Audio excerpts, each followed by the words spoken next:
안녕하세요. 자미원 한의원의 원장 허정원입니다. 오늘은 그 수면제를 복용하시기 전에 꼭 알아야 할 사실 4가지라는 주제를 가지고 영상을 준비를 해봤는데요. 우리가 보통 불면증 하면은 가장 먼저 떠올리고 가장 흔히 떠올리는 약물이 이제 수면제겠죠. 그죠? 근데 이게 수면제가 의료용 쪽으로, 그러니까 좋은 쪽으로만 뉴스에 회자되는 게 아니라 오히려 사회면, 그러니까 수면제를 나쁜 용도로 사용을 했다, 수면제를 너무 많이 먹어서 부작용으로 힘들어한다, 이런 식으로 오남용의 사례가 빈번한 약물이기도 합니다. 언론에서 이렇게 많이 노출이 되다 보니까 수면제 복용에 대해서 이렇게 좀 신중하게 조심스럽게 선택을 하시는 분들이 많아진 걸로 제가 아는데요. 그래도 어떤 점들을 중점적으로 따져보고 복용해야 하는지 한번 정리해서 알려드려 볼까 합니다. 첫 번째는 내가 정말 불면증을 앓고 있는 것이 맞는가라는 건데요. 우리가 중요한 일을 앞두고 잠이 오지 않기도 하죠. 그죠? 그리고 즐거운 일, 뭐 소풍을 간다 그러면 그 전날 잠이 안 오잖아요. 그죠? 그리고 뭐 좀 기분 나쁜 일이, 화나는 일이 있어도 잠이 안 올 수가 있어요. 이렇게 일시적으로 겪는 감정적인 변화라든지 어떤 일 때문에 겪는 불면증은 누구에게나 생길 수가 있고, 또 치료가 필요한 것도 아닙니다. 시간이 지나고 상황이 해결되거나 내 감정이 조금씩 이렇게 희석이 되면 저절로 나아질 가능성이 높기 때문인데요. 일반적으로 불면증을 판단하는 진단 기준이 있는데요. 첫 번째가 잠이 드는데 30분 이상이 걸린다. 그리고 아침에 일어났을 때 기억에 남을 정도로 잠을 깬 횟수가 많다. 뭐 5번 이상.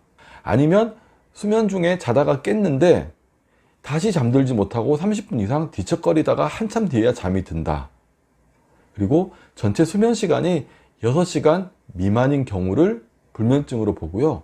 이런 증상이 4주 이상 계속되어서 일상생활이 불편할 경우에 만성적인 불면증으로 보고 치료를 권하게 되는데요. 다만 아까 말씀드린 수면 시간과 관련된 부분에 있어서는 개개인마다 만족을 느끼는 수면 시간의 차이가 있을 수 있기 때문에 일률적으로 6시간 미만이라고 규정을 짓기보다는 평소에 내가 수면을 취하고 만족을 느끼는 시간이 있을 텐데요. 그 시간보다 수면 시간이 현저하게 줄어들었다라고 한다면 그걸 불면증으로 규정 짓는 것이 조금은 더 현실적이라고 할 수가 있겠습니다. 자신의 증상이 불면증인지 아닌지 헷갈린다면 불면증 자가 진단을 참고하셔도 되는데요. 이 불면증 자가 진단은 인터넷에서도 많이 찾아볼 수 있고 제 영상에도 준비가 되어 있으니까 한번 찾아보시고 자신의 점수를 한번 매겨보시는 것도 좋을 것 같습니다.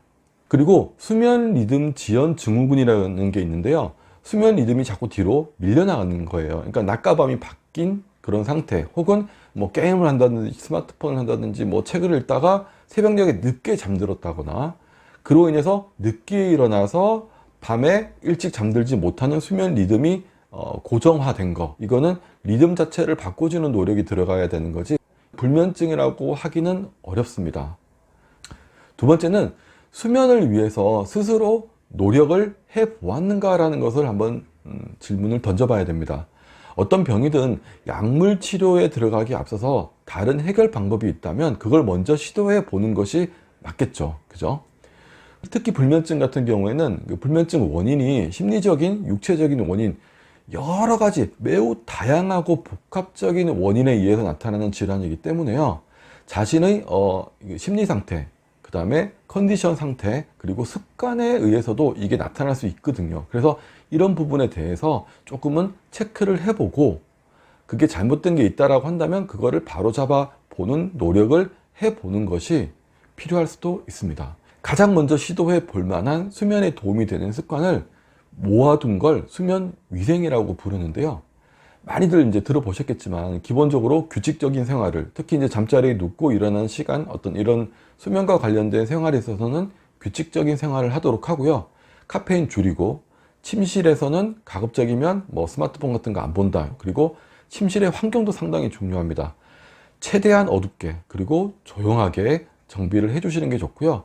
침구류 같은 경우에도 너무 무겁지 않게, 너무 덥거나 너무 춥지 않게끔 잘 준비하시는 것도 중요하고요.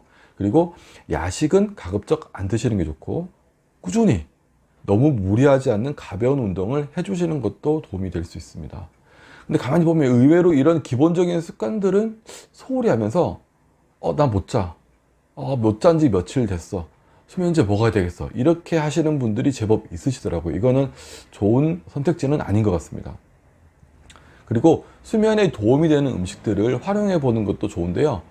대표적으로 따뜻한 우유, 그 다음에 대추차, 그리고 통밀을 우려내 가지고 그걸 숭늉처럼 차로 드셔보는 것도 도움이 될 수 있습니다.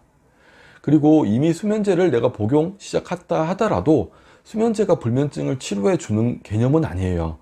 수면제는 잠을 자는 힘을 도와주는 게 아니라 수면제 자체가 잠을 재워버리는 거기 때문에 이걸 치료라고 하기는 좀 어려운데요. 수면제를 먹고 잠을 잔다라고 해서 나는 불면증을 치료하고 있다고 생각하지 마시고 수면을 방해하는 요인을 찾아서 이걸 해결하고 스스로 바른 수면 습관을 길러가는 것을 병행하는 것이 아주 중요합니다. 세 번째로는 전문가와 충분한 상담을 해봤는가라는 건데요. 수면제의 경우에는 정신건강의학과나 내과, 가정의학과 등을 찾아가서 제가 잠을 못 자는데요 라고 하면은 일반적으로 짧은 기간 처방을 해주는 경우가 많습니다. 의사의 처방이 필요한 전문 의약품인 수면제 중에서 대표적인 것이 졸피뎀 성분의 수면제들입니다. 식약처에서는 졸피뎀의 효능이나 효과에 대해서 불면증의 단기간 치료라고 기재를 해두었는데요. 졸피뎀은 중추신경계에 작용하는 약물이기 때문에 발현되는 시간이 굉장히 빠르고요. 효과도 아주 강합니다. 그러니까 우리가 진통제 먹고 말초신경을 마비시키는 이런 느낌보다는 중추신경, 머리 쪽에 바로 작용하는 약이라고 생각을 하시면 되는데요. 그만큼 주의해야 할 점도 많고 장기 복용을 할 경우에는 의존성이나 약에 대한 의존성이라든지 내성이 생길 수가 있어서 꼭 필요한 경우 최소량만 단기간 복용하는 것이 좋습니다. 그리고 약국에서 처방전 없이 살 수 있는 일반 의약품인 그런 수면 유도제, 건강 보조 식품 이런 개념의 약들이 있는데요. 이 약들 중에 대부분이 항히스타민 계열의 우리가 이제 알러지, 비염, 가려운 증상이 있을 때 먹으면 알러지 반응을 줄여주는 그런 약들이 항히스타민인데요.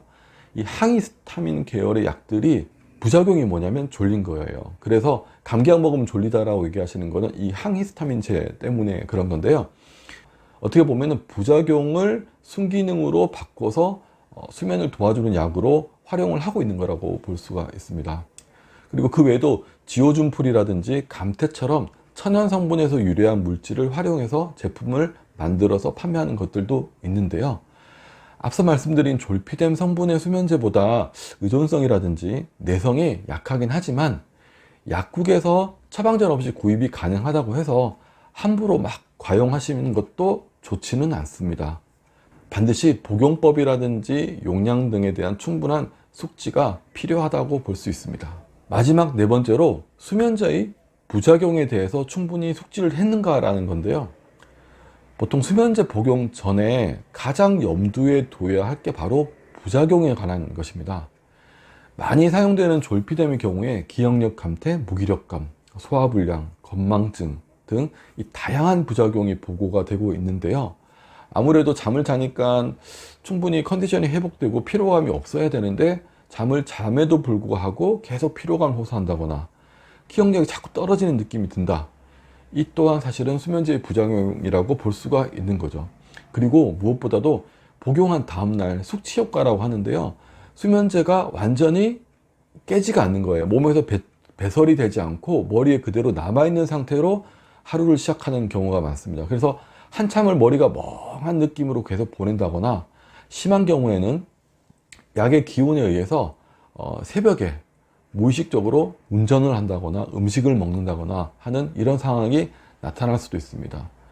정작 본인은 전혀 기억을 못하는, 정말 술 마시고 필름이 끊긴 것과 똑같은 상황을 그 졸피뎀 성분의 수면제가 만들어낼 수도 있다는 것도 알게 모르게 인터넷상에서 나는 이런 부작용을 겪었다라고 얘기하시는 분들을 어렵지 않게 만나볼 수 있을 겁니다.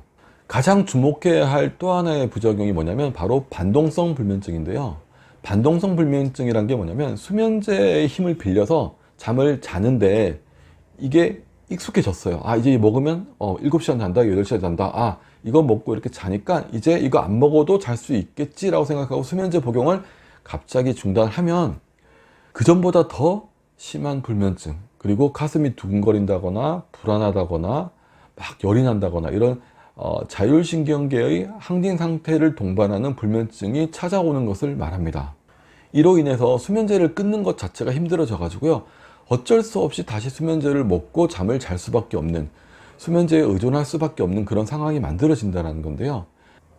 이렇게 수면제를 중단하고 겪을 수 있는 상황들에 대해서도 미리 숙지를 하신다면 수면제 사용에 대해서 조금은 더 신중한 결정을 내리실 수 있지 않을까 생각이 됩니다.